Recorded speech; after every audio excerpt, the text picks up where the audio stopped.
Should college athletes be paid? Has been a very big question recently around the nation and sprung out very many arguments. I believe that college athletes for all sports should be paid money for their contributions to their school and the NCAA. One reason why I believe they should be paid is because it's like a job, and also companies like ESPN make billions of dollars off of them without any of the money going to their pockets.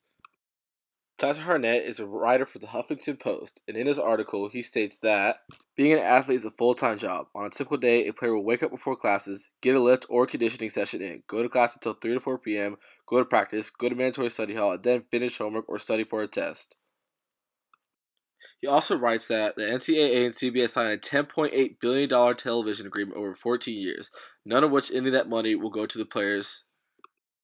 Mark Edelman is a writer for Forbes magazine, and in his article, he states that the typical Division I college football player devotes 43.3 hours per week to his sport, 3.3 more hours than the typical American work week.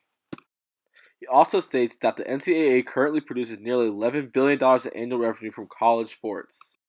Now, you might want to hear from an expert in this subject.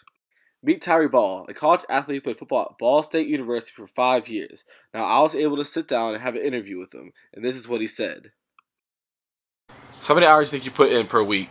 Oh, easily over 40, easily. Easy. Like on a bad week, 40, easy. Over the course of 1 year, how many times were you able to go home and see your family? Me, I probably went home no more than 4 times, 3 or 4 times a year. Because I went to school in Indiana and I'm from Florida. So. So what was your schedule on the average day during the football season? Well, we were off on Mondays because you got to have one day a week from it, like that the NCAA requires that you have off. So on Mondays we were off. On Tuesday, we would we would have to be at the stadium at 6. We would have weights. Then after that, you go to breakfast, and then you have class between 8 and 1:50, and then practice start at 2:15. So from like 2:15 to like 6, you all practice, and then after that, you got study hall from 7 to 9 to 10 whenever you got your work done. And man, that was the average day. So my day was from it could go from my normal day was like 8 to like 9 p.m., 10 at night. I was gone all day. But yeah, so that's it. On any days, did you have a specific curfew when you went out? Only like, well, we wouldn't really have curfew on Thursday because that was a going out night in college. Coach would say everybody make sure they're in by like 10 or something. And if you're going to be out later than that, like at the library or something, then to let, one of the staff members know. But other than that, I mean, no one goes out the night before the game, of course.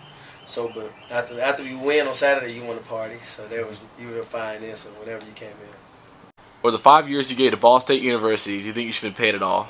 Oh, absolutely. The NCAA, just off of March Madness alone, the NCAA makes billions of dollars. Billions. Not millions, billions.